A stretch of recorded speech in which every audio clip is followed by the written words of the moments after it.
ചില സമ്മാനങ്ങളും പ്രോത്സാഹനങ്ങളും ഒക്കെ നമുക്ക് ആഹ്ലാദം പകരും, ആവേശം നൽകും. സത്യമല്ലേ? സ്നേഹം പകർന്നു നൽകുക എന്നത് ഒരു സമ്മാനമാണ്. ഒരാളെ ഓർമ്മിക്കാതെ നമുക്ക് അവർക്ക് വേണ്ടി സമ്മാനം വാങ്ങിക്കാൻ ആവില്ല.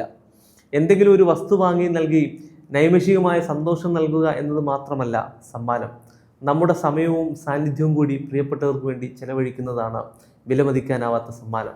ഏറെ പ്രതിസന്ധികൾ തരണം ചെയ്ത തൻ്റെ പ്രിയപത്നി ദ്രൗപദിക്ക് വേണ്ടി കല്യാണ സൗഗന്ധികം തേടിപ്പോയ ഭീമന്റെ പുരാണകഥയുണ്ട്. കാട്ടിലൂടെ സഞ്ചരിക്കവേ ഗംഗാസ്നാനത്തിനെത്തിയ ദ്രൗപദി വളരെ യാദൃശ്യമായിട്ടാണ് കല്യാണ സൗഗന്ധികം എന്ന പുഷ്പം കണ്ടത്. ആ പുഷ്പത്തിന്റെ ഗന്ധത്തിൽ ആകൃഷ്ടയായി ദ്രൗപദി തിരികെ പോകുകയാണ്. ഇത് മനസ്സിലാക്കിയ ഭീമൻ എല്ലാ തടസ്സങ്ങളും മറികടന്ന് കാട്ടിൽ നിന്ന് പുഷ്പവും ശേഖരിച്ച് തിരികെ എത്തി തൻ്റെ പ്രിയപത്നിക്ക് പുഷ്പം സമ്മാനിച്ചു എന്നാണ് കഥ.